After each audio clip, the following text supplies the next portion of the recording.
আত্মহত্যার চেষ্টার পর ভাই আমাকে নিষিদ্ধ প্রেমের প্রস্তাব দিয়েছে।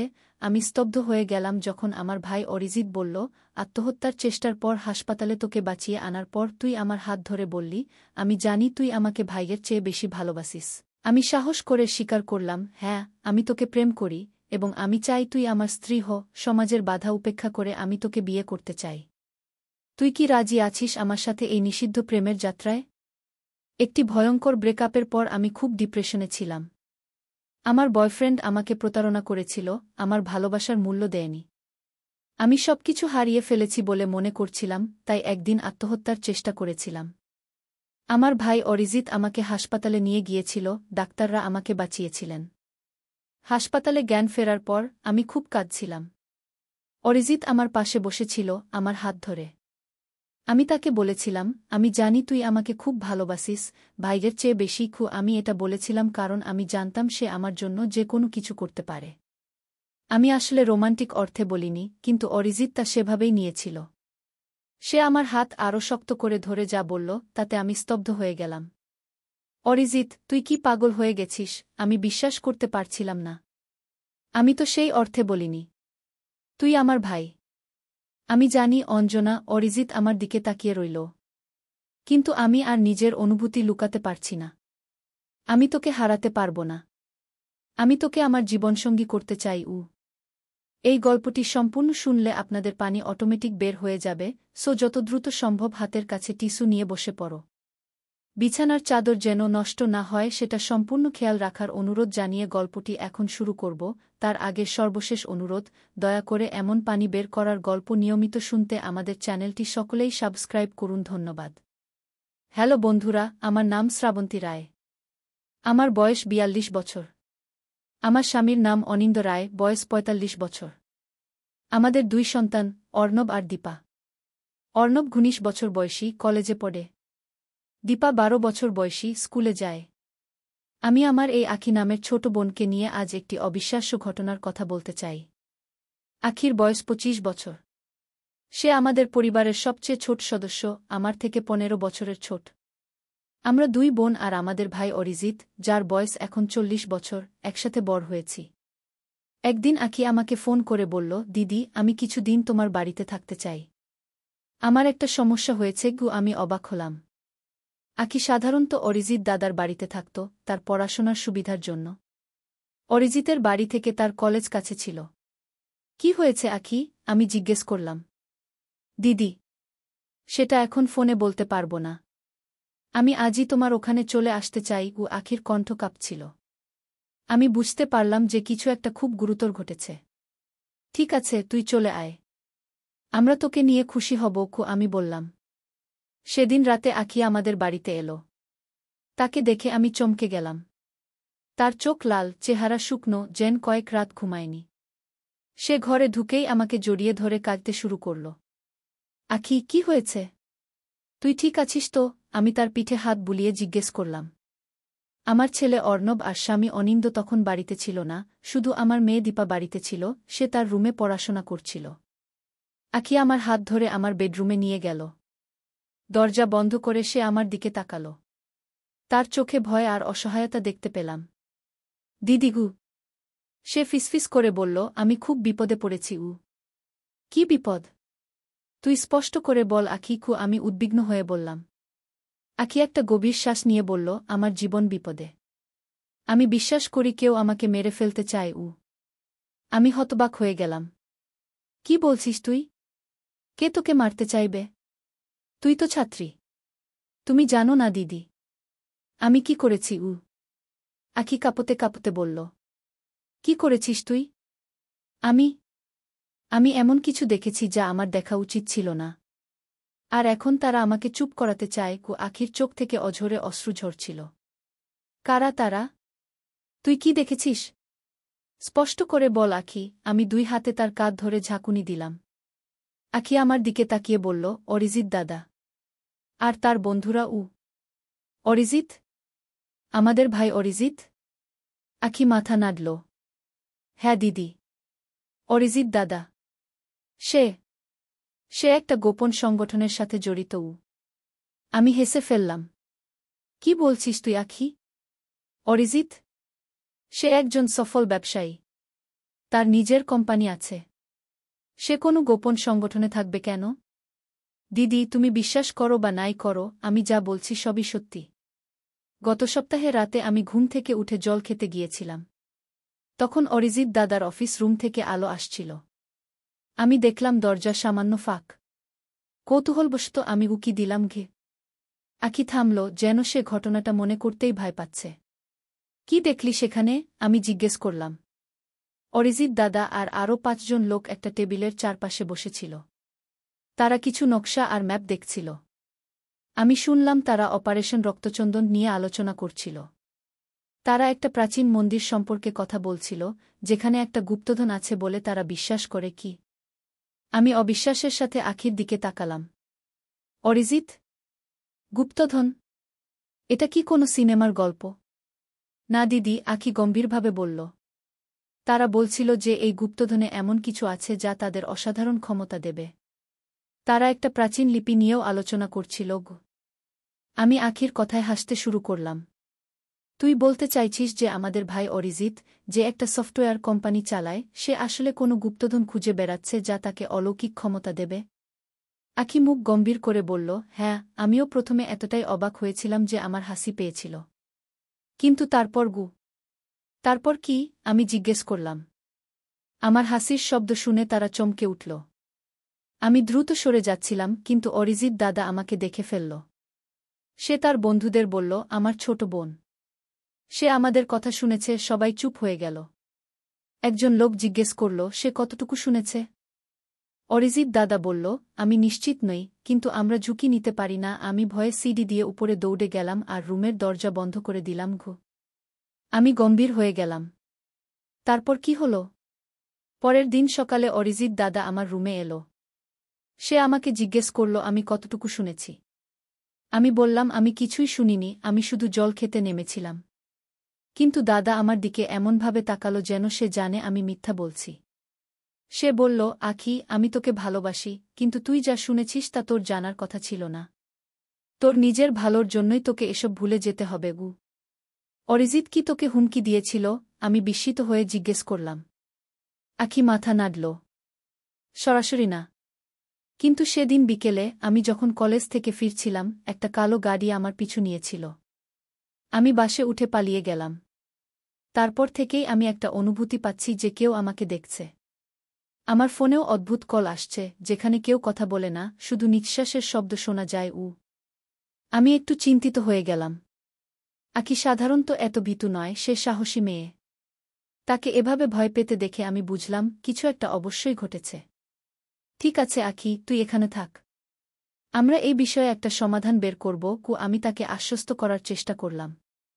যখন অর্ণব এবং অনিন্দ বাড়ি ফিরল, আমি তাদেরকে সংক্ষেপে পরিস্থিতি বললাম, কিন্তু অরিজিতের সংগঠন বা গুপ্তধনের কথা উল্লেখ করলাম না।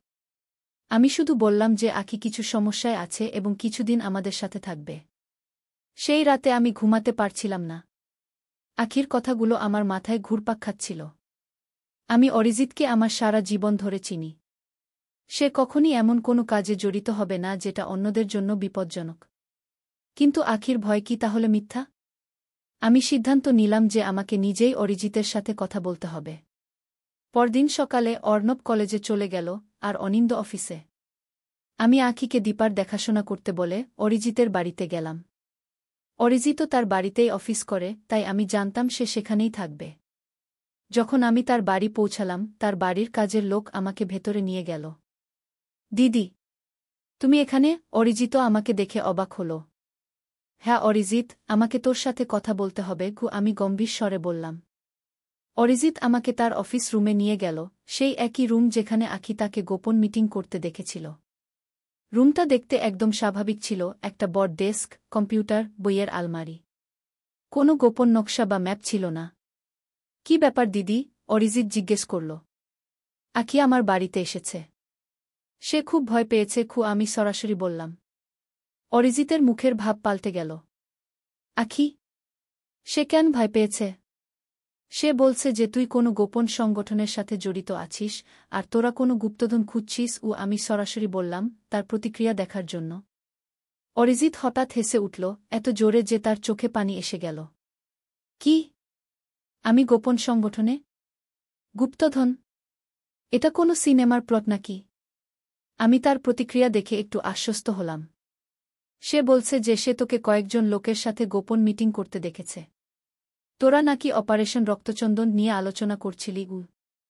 অরিজিতের হাসি থেমে গেল।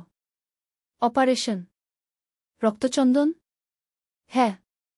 তুই কি এরকম কিছু নিয়ে আলোচনা করেছিলি? অরিজিৎ কয়েক সেকেন্ড চুপ থেকে বলল, হ্যাঁ, আমি গত সপ্তাহে কয়েকজন বন্ধুর সাথে একটা মিটিং করেছিলাম। কিন্তু এটা কোনো গোপন সংগঠন নয় দিদিগ। তাহলে? আমি জিজ্ঞেস করলাম। অরিজিৎ একটা দীর্ঘশ্বাস ফেলল। আসলে এটা একটা সারপ্রাইজ ছিল। আমরা বাবার জন্মদিনের জন্য একটা বিশেষ উপহার তৈরি করছি গি। আমি অবাক হলাম। বাবার জন্মদিন? সেটা তো 4 মাস পরে। হ্যাঁ, কিন্তু আমরা যা করতে চাই তার জন্য অনেক সময় লাগবে। দেখো দিদি, আমরা চন্দনপুরের প্রাচীন মন্দিরে একটা বিশেষ পূজা করাতে চাই বাবার জন্য। তুমি জানো বাবা কতটা ধার্মিক, আর সেই মন্দির বাবার খুব প্রিয়। আমরা সেটাকে কোড নেম দিয়েছি অপারেশন রক্তচন্দন, কারণ সেই মন্দিরে রক্তচন্দন বৃক্ষ আছে, যা খুব দুর্লভ। আমি অরিজিতের দিকে সন্দেহের দৃষ্টিতে তাকালাম। তুই সত্যি বলছিস? অবশ্যই দিদি। আমি তোমাকে নকশাগুলো দেখাতে পারি। অরিজিৎ তার ডেস্কের ড্রয়ার খুলে কিছু কাগজ বের করল। সেগুলোতে সত্যিই একটা মন্দিরের নকশা আর পূজার বিবরণ ছিল। তাহলে আখি কেন এত ভয় পেয়েছে? আমি জিজ্ঞেস করলাম। অরিজিৎ একটু অস্বস্তি নিয়ে বলল, হয়তো সে আমাদের কথাবার্তার কিছু অংশ শুনেছে আর ভুল বুঝেছে। আমি স্বীকার করি যে আমি একটু রেগে গিয়েছিলাম যখন জানলাম সে আড়ি পেতেছিল। আমি চেয়েছিলাম সারপ্রাইজটা গোপন রাখতে। আর তারপর সেই কালো গাড়ি? আখি বলছে যে একটা কালো গাড়ি তাকে ফলো করেছিল। আমি জিজ্ঞেস করলাম। অরিজিৎ বিস্মিত দেখাল। কালো গাড়ি? আমি কোনো কালো গাড়ি পাঠাইনি তাকে ফলো করতে। সে হয়তো ভুল বুঝেছে। আমি অরিজিতের কথা বিশ্বাস করতে চাইছিলাম। কিন্তু আখির ভয় পাওয়া মুখ আমার মনে পড়ল। আমি বললাম, ঠিক আছে, আমি আখিকে তোর কথা বলবো। হয়তো এটা সবই একটা ভুল বোঝাবুঝি। যখন আমি বাড়ি ফিরলাম, আখিকে দেখলাম সে উদ্বিগ্ন হয়ে আমার জন্য অপেক্ষা করছিল। আমি তাকে অরিজিতের ব্যাখ্যা দিলাম। আমি বিশ্বাস করি না, আখি বিরক্ত হয়ে বলল। দিদি, সে মিথ্যা বলছে। তারা কোনো পূজার কথা আলোচনা করছিল না। তারা ক্ষমতা এবং নিয়ন্ত্রণ নিয়ে কথা বলছিল। আমি নিজের কানে শুনেছি। আখি, আমি শান্তভাবে বললাম, তুই হয়তো কথার কিছু অংশ শুনেছিস। অরিজিৎ আমাকে নকশাগুলো দেখালো, সেগুলো সত্যিই একটা মন্দিরের নকশা ছিল। সে তোমাকে যা দেখিয়েছে তা আসল নকশা নয়, আখি জোর দিয়ে বলল। দিদি, আমি জানি তুমি আমাকে বিশ্বাস করছো না, কিন্তু আমি মিথ্যা বলছি না। আমার জীবন বিপদে। আমি আর কি বলবো বুঝতে পারছিলাম না। একদিকে আমার ছোট বোন, যাকে আমি সারা জীবন চিনি, অন্যদিকে আমার ছোট ভাই, যার সাথেও আমার ভালো সম্পর্ক। তাদের মধ্যে কাকে বিশ্বাস করব? সেই রাতে আমি আর অনিন্দ বিছানায় শুয়ে কথা বলছিলাম। আমি তাকে সব খুলে বললাম, আখির ভয়, অরিজিতের ব্যাখ্যা, আমার দ্বিধা। তুমি কি মনে করো? আমি জিজ্ঞেস করলাম। অনিন্দ একটু ভাবল। অরিজিতের ব্যাখ্যা যুক্তিসঙ্গত মনে হচ্ছে। কিন্তু আখির ভয়টাও আমার কাছে বাস্তব মনে হচ্ছে। আমার মনে হয় আমাদের আরও তদন্ত করা উচিত। কিভাবে? আমি জিজ্ঞেস করলাম। আমি চন্দনপুরের মন্দির সম্পর্কে একটু খোঁজ নিতে পারি। যদি সেখানে সত্যিই কোনো বিশেষ পূজার আয়োজন হচ্ছে, তাহলে অরিজিতের কথা সত্যি হতে পারে। অনিন্দ বলল। সেটা ভালো ধারণা। আমি সম্মত হলাম। পরের কয়েকদিন বেশ অস্বস্তিকর ছিল। আখি বাড়িতেই থাকল, বাইরে যেতে ভয় পাচ্ছিল। অনিন্দ চন্দনপুরের মন্দির সম্পর্কে খোঁজ নিচ্ছিল। আর আমি দুশ্চিন্তা ছিলাম। চতুর্থ দিনে অনিন্দ অফিস থেকে ফিরে এসে আমাকে ডাকল। শ্রাবন্তী, আমার কিছু তথ্য পেয়েছি। কি পেয়েছ? আমি উৎসুক হয়ে জিজ্ঞেস করলাম। চন্দনপুরের মন্দিরে সত্যিই একটা বিশেষ পূজার আয়োজন হচ্ছে, কিন্তু সেটা বিশেষ লোকেদের জন্য। আমি পুরোহিতের সাথে কথা বলেছি, তিনি বলেছেন যে এই পূজা শুধু সংঘের সদস্যদের জন্য। অনিন্দ বলল। সংঘ? কোন সংঘ? আমি জিজ্ঞেস করলাম। তিনি বেশি কিছু বলতে চাননি। তবে তিনি উল্লেখ করেছেন যে এই পূজা অনেক প্রাচীন, এবং এর উদ্দেশ্য হল সেই যা হারিয়ে গেছে তা ফিরিয়ে আনা। অনিন্দ বলল। আমি আরও জানতে পেরেছি যে সেই মন্দিরের নিচে একটা গুপ্ত গুহা আছে, যেখানে নাকি প্রাচীন সময়ে কিছু মূল্যবান জিনিস রাখা ছিল। আমি চমকে উঠলাম। তাহলে কি আকি সত্যি বলছিল? অরিজিৎ সত্যিই কোনো গোপন সংগঠনের সাথে জড়িত? আর তারা কোনো গুপ্তধন খুঁজছে? আমাদের এই বিষয়ে অরিজিতের সাথে আবার কথা বলা উচিত কি? আমি বললাম। আমি একমত, অনিন্দ বলল। কিন্তু সাবধানে। যদি সে সত্যিই কোনো গোপন সংগঠনের সাথে জড়িত থাকে, তাহলে সে আমাদের থেকে সত্য লুকাবে। আমাদের চালাকি করে জানতে হবে গু। আমরা সিদ্ধান্ত নিলাম যে অনিন্দ অরিজিতের সাথে দেখা করবে, একজন বিজনেসম্যান হিসেবে, আর চন্দনপুরে বিনিয়োগের সম্ভাবনা নিয়ে কথা বলবে। এভাবে সে হয়তো মন্দির এবং তার গোপন গুহা সম্পর্কে আরও তথ্য পেতে পারে। পরদিন অনিন্দ অরিজিতের অফিসে গেল। আমি বাড়িতে উদ্বিগ্ন হয়ে অপেক্ষা করছিলাম। যখন অনিন্দ ফিরল, তার মুখ গম্ভীর ছিল। কি হল? আমি জিজ্ঞেস করলাম। আমি অরিজিতের সাথে চন্দনপুর নিয়ে কথা বললাম। সে প্রথমে একটু অবাক হল, কিন্তু তারপর উৎসাহিত হয়ে সেখানকার সম্ভাবনা নিয়ে কথা বলতে শুরু করল। আমি স্বাভাবিকভাবেই মন্দির নিয়ে কথা তুললাম, যে এটা একটা ঐতিহাসিক স্থান। অনিন্দ বলল। সে কি বলল? প্রথমে সে খুব সাধারণ কথা বলছিল। কিন্তু যখন আমি গুহার কথা উল্লেখ করলাম, তার আচরণ বদলে গেল। সে জিজ্ঞেস করল, আমি গুহার কথা কিভাবে জানলাম? আমি বললাম যে আমি পুরোহিতের সাথে কথা বলেছি। অনিন্দ বলল। তারপর? সে একটু নার্ভাস হয়ে গেল। বলল, ওহ হ্যাঁ, সেই পুরাতন গল্প। লোকে বলে যে গুহাতে কিছু মূল্যবান জিনিস আছে, কিন্তু এগুলো শুধু গল্প। কিন্তু সে কথা বলার সময় তার চোখ এড়িয়ে গেল, যেন সে কিছু লুকাচ্ছে। অনিন্দ বলল। তুমি কি মনে করো অরিজিৎ সত্যিই কোনো গুপ্তধন খুঁজছে? আমি উদ্বিগ্ন হয়ে জিজ্ঞেস করলাম। আমি নিশ্চিত নই। কিন্তু একটা জিনিস আমি লক্ষ্য করলাম। তার ডেস্কে একটা বই ছিল, অন্তর্বেদী শক্তি, প্রাচীন ভারতীয় রহস্যবিদ্যা। এটা একটা বিরল বই, যা প্রাচীন ভারতীয় টেকনোলজি এবং শক্তি নিয়ে লেখা। অনিন্দ বলল। আমরা আখিকে এই তথ্য দিলাম। সে আরও উদ্বিগ্ন হয়ে উঠল। দেখেছ দিদি? আমি তোমাকে বলেছিলাম। তারা কোন ধরনের শক্তি খুঁজছে। এটা খুব বিপজ্জনক হতে পারে। আমি এখন সত্যিই চিন্তিত হয়ে পড়লাম। আমার নিজের ভাই কি সত্যিই এমন কিছু করছে যা বিপজ্জনক হতে পারে? আমাদের আরও তথ্য দরকার ছিল। আমরা সিদ্ধান্ত নিলাম যে আমাদের চন্দনপুর যেতে হবে, নিজেদের চোখে দেখতে হবে কি ঘটছে। অনিন্দ, আমি আর আখি একসাথে যাওয়ার পরিকল্পনা করলাম, অর্ণবকে দীপার দেখাশোনা করতে বাড়িতে রেখে। দুদিন পর আমরা চন্দনপুরের উদ্দেশ্যে রওনা দিলাম। এটা শহর থেকে প্রায় 4 ঘণ্টার দূরত্বে অবস্থিত একটি ছোট গ্রাম। আমরা একটি হোটেলে উঠলাম আর পরিকল্পনা করলাম যে কিভাবে মন্দির এবং সেখানে হওয়া গতিবিধি দেখা যায়। হোটেলে ঢোকার সময় আমি লক্ষ্য করলাম একটি কালো গাড়ি আমাদের পিছু পিছু এসেছিল, যেটা হোটেলের বাইরে দাঁড়িয়ে রইল। আমি আখিকে এটা দেখালাম। সে ভয়ে কাঁপতে শুরু করল। ওই সেই গাড়ি, যেটা আমাকে ফলো করছিল, সে বলল। আমরা জানালা দিয়ে গাড়িটা লক্ষ্য করলাম। কিছুক্ষণ পর 2 লোক নামল। তাদের চেহারা দেখে আমরা চমকে উঠলাম। তারা ছিল অরিজিতের বন্ধু, যাদের আমি আগে তার বাড়িতে দেখেছি। ওরা আমাদের ফলো করেছে। আখি ভয়ে চিৎকার করে উঠল। শান্ত হও। অনিন্দ আখিকে সান্ত্বনা দিল। হয়তো এটা একটা কাকতালীয় ঘটনা। না, আখি জোর দিয়ে বলল। অরিজিৎ দাদা জানে আমরা এখানে এসেছি। সে আমাদের উপর নজর রাখছে। আমরা সিদ্ধান্ত নিলাম যে এই পরিস্থিতিতে সাবধানে থাকা উচিত।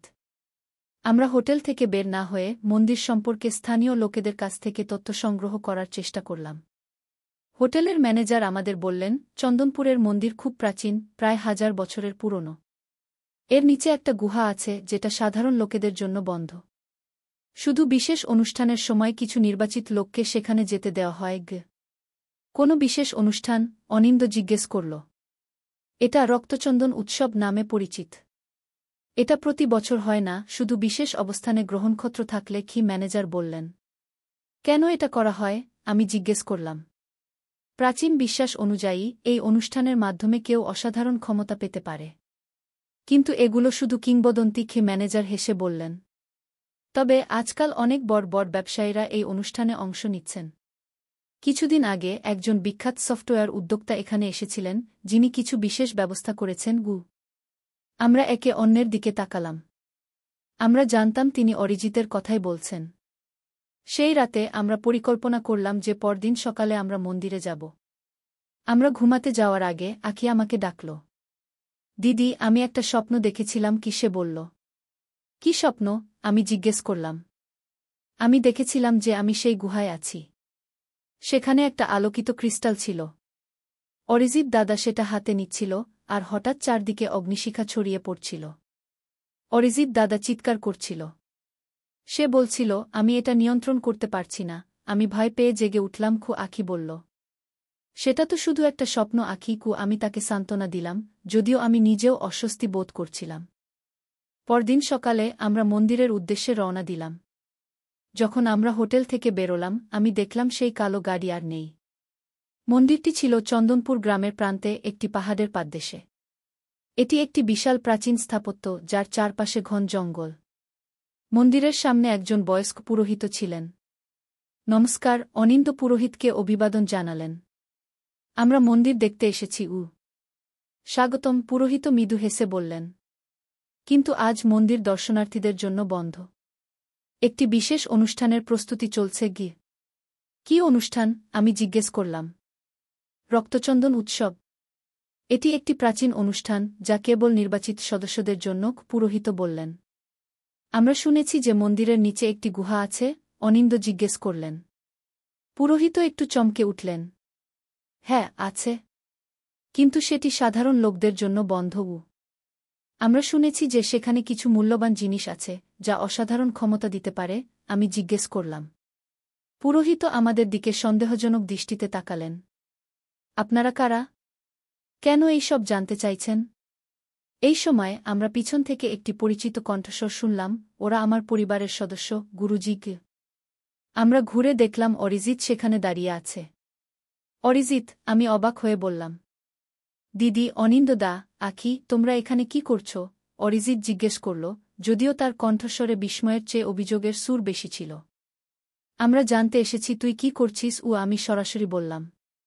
তুই কি সত্যিই কোনো গোপন সংগঠনের সাথে জড়িত, যারা কোনো প্রাচীন শক্তি খুঁজছে? অরিজিৎ একটা দীর্ঘশ্বাস ফেলল। দিদি, এটা তেমন কিছু না। আমি কোনো খারাপ কাজ করছি না। আমি শুধু একটা প্রাচীন ঐতিহ্য রক্ষা করতে সাহায্য করছি। কি ঐতিহ্য? অনিন্দ জিজ্ঞেস করলেন। এই সংঘ প্রায় 1000 বছর ধরে চলে আসছে। আমরা প্রাচীন জ্ঞান ও বিদ্যার সংরক্ষক। এই মন্দিরের গুহায় একটি প্রাচীন ক্রিস্টাল আছে, যা প্রাচীন ভারতীয় বিজ্ঞানীরা তৈরি করেছিলেন। এটি অসাধারণ শক্তির উৎস। অরিজিৎ ব্যাখ্যা করল।